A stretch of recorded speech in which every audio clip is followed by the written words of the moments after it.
अगं बंड्याने नूडल्स आणल्यात. बंड्या, अरे तुला 4-5 नवऱ्या मिळत बंड्या. ऐक कमळे, हे घे. अगं खा की.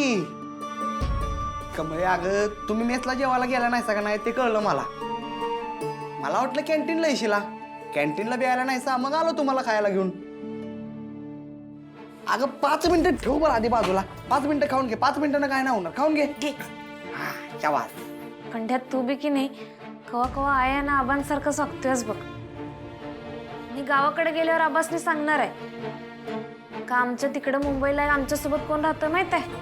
बंड्या आबानं बंड्या आहे. हे मला आवडले बरं का कमळे. काय नूडल्स? ए अरे बंड्या आबा.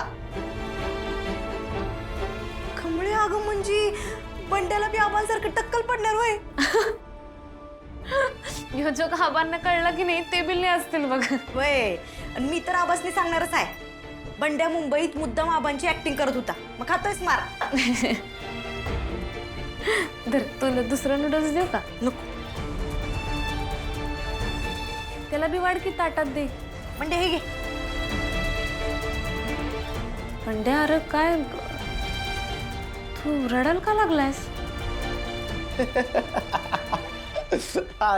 अगं त्यो आबांचा एक किस्सा आठवला ग. मी खोड्या करायचो की नाही मग आबा मला मारायला माझ्या मागं लागायचं. मी गावभर पळायचो त्यासनी गावायचोच नाही. तो किस्सा आठवला ना हसून हसून माझ्या डोळ्यातलं पाणी आलं. काय आबा पण तुला हसायला येते वय. इथं आमच्यावर रडायची वेळ आली आहे बाबा. का आता काय झालं? अरे यो अभ्यासानं आणि एक महत्वाचं काम बी आहे. आता कसलं काम? अरे त्याचं काय झालंय मी कॉलेजची GS आहे ना व मग ते प्रिन्सिपल सरांनी मला सांगितलंय का आतापर्यंत जेवढं कार्यक्रम झालेत आणि इथनं पुढं 4 महिन्यात जेवढं कार्यक्रम होणार आहेत त्याचा ग्राउंड रिपोर्ट काढायला सांगितलंय मला. परीक्षेच्या टायमाला हे कसलं काम ग? चला पटापटा खाऊन घ्या.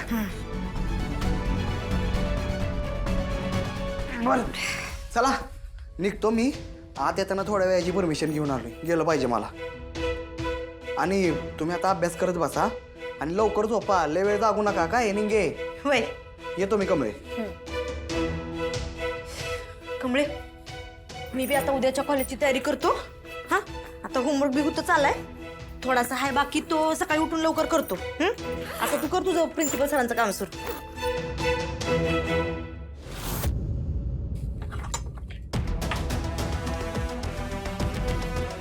काय ग रात्रीचे 10 वाजले तरी अजून खोलीतली लाईट चालूच? मॅडम अहो 10 वाजता बाहेरच्या लाईटी बंद होतात की नाही आतल्या चालू राहिले तरी चालतंय की. अच्छा म्हणजे आता तूच मला नियम सांगणार का? ओ मॅडम, जर खोलीत कोण अभ्यास करत असेल तर खोलीतल्या लाईटी सुरू ठेवल्या तर चालतात की. हो पण ते कोणी अभ्यास करत असेल तर. आणि जर कोणी झोपत असेल ना तर लाईट बंद करायची असते. होय, खरं कमळे अभ्यास करत बसलेली. पण तू तर झोपली आहेस ना. आणि कोणी झोपत असेल तर लाईट बंद करायची असते. खरं ते कधी जर त्या झोपणाऱ्याला काही ऑब्जेक्शन असेल तर. म्हणजे आता तू मला नियम शिकवणार का? होय, त्या हॉस्टेलचं रजिस्टर बघा जावा. त्यात BS असलेले आम्ही ते वाचूनच बोलतोय.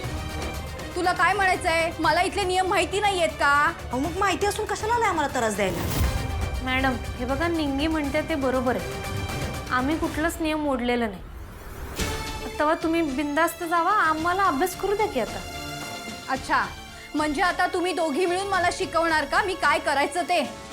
ओ मॅडम, तू काय बी बोलू नका.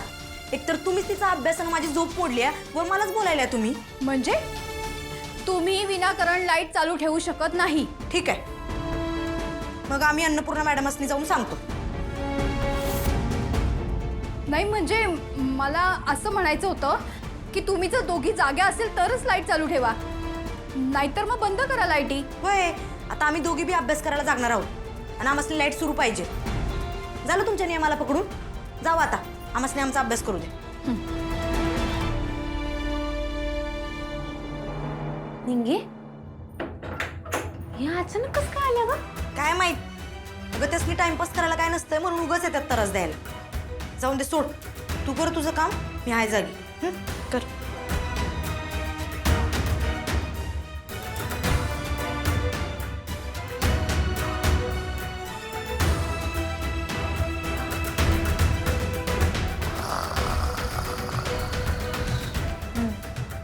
हाय जागी. आपण मला सांग, त्या दोघींनी लाईट बंद केला की नाही? हो मॅडम, मी त्यांना धमकवण्याचा खूप प्रयत्न केला, पण उलट त्यांनीच मला नियम शिकवले. वा, तुला तिथे वॉर्डन म्हणून कशाला बसवलेलं आहे? त्या मुलीच तुला नियम शिकवणार काय? काय सगळ्या गोष्टी काय मीच सांगायला हव्यात का तुला? मॅडम अहो, मी त्यांना दटावून सांगितलं की दोघी जागे असेल तेव्हाच लाईट सुरू ठेवा म्हणून, आणि ती निंगी तर ती तर झोपेतच होती. निंगी अजून झोपली की नाही मग? माहित नाही, मी मी मी पाहिलं नाही. मग जाऊन बघ ना तिच्या रूमच्या बाहेर जाऊन. मॅडम पण मी एवढा वेळ कसं? काय म्हणाली? जमणार नाहीये? जमणार नसेल ना तर उद्यापासून नोकरीवर यायचं नाही, कळलं? नाही नाही मॅडम, मी मी मी मी बघते. बघते म्हणजे काय, बघायला लागेल तो. चल. काय झालं? घोळ घातला वॉर्डनने? नाही नाही, असं काही नाही, घोळबेळ काही घातलेलं नाहीये. मी तिला बघायला सांगितलेलं आहे, बघेल ती. अगं ग्रॅनी आजी, लक्ष ठेवून काय होणार आहे? आपल्याला कमळीला काम करण्यापासून प्रिव्हेंट करायचं की नाही? जर तिने ते काम कंप्लीट केलं तर ती जीएस वरून हटणार कशी? आणि मग ती जीएस वरून हटली नाही तर मी जीएस बनणार कशी? ग्रॅनी आजी, मला जीएस बनायचंय, प्लीज काहीतरी कर यार, डू समथिंग ना. हो ना, हो ना, त्याचसाठी प्रयत्न चाललाय ना माझा. आणि हे बघ, ह्या ज्या काही गोष्टी घडतायत ना, या सगळ्याचा त्रास कोणाला होणार आहे? कमळीलाच होणार. ती रात्रभर जागून या सगळ्या गोष्टी करणार आणि मग दुसऱ्या दिवशी कॉलेजमध्ये गेल्यानंतर डुलक्या घेणार. आणि मग ती डुलक्या घेते म्हटल्यानंतर ती नापास होणार, परीक्षा देऊ शकणार नाही. ह्या सगळ्या गोष्टी आल्या ना पर्यायाने. आणि हे एकच दिवस नाही, हे असं रोज चालणार आहे. रोज तिला नवीन नवीन काम दिलं जाणार आहे, अगदी तुमची परीक्षा संपेपर्यंत. कळतंय? बरं, तुला काय फक्त जीएस व्हायचंय की तिला मुंबईच्या बाहेर पाठवायचंय? ऑफकोर्स मुंबईच्या बाहेर काढायचंय कायमचं. माझ्यावर विश्वास ठेव ना मग. एनिवे ग्रॅनी आजी, मला ना आता खूप झोप आली आहे. तू काय करणार आहेस? रात्रभर इथे जागी राहणार आहेस? काय पर्याय नाहीये. हा, वॉर्डनला सांगितलंय ना लक्ष ठेवायला, नाही तर वॉर्डनच झोपायची नाही का? त्यामुळे तिच्यावर मला लक्ष ठेवायला हवं. फोन अधूनमधून करायला हवा, लागतोय का बघायला पाहिजे. तू जागी आहेस तोपर्यंत मी इथेच फेऱ्या मारते आता. As you wish. ती बाया कधी फोन करते काही कळत नाही आता.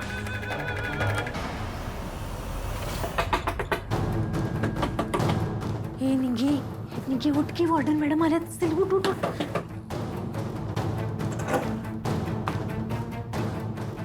निघी उठ, निघी उठ. काय ग, मला फसवताय होय? हे बघा, लाईटी बंद करा आणि झोपा दोघी. नाही, मी कुठं झोपलो होतो? अहो, मी गादीवर बसून हे काय वाचत होतो मॅडम. आणि आम्ही असा अभ्यास करत बसलेला असताना तुम्ही आम्हाला असं बळजबरीनं झोपायला सांगू शकत नाही मॅडम. बरोबर, करा अभ्यास. हा, पण खोलीचं दार उघडं ठेवून अभ्यास करा. हां? मी पण बघते कोण झोपतंय ते. अहो, दार उघडं कशाला? म्हणजे चोर बिर आलं तर? चोर यायला हे काही तुझं गावातलं घर नाहीये, हे मुंबईतलं हॉस्टेल आहे आणि इथली मी वॉर्डन.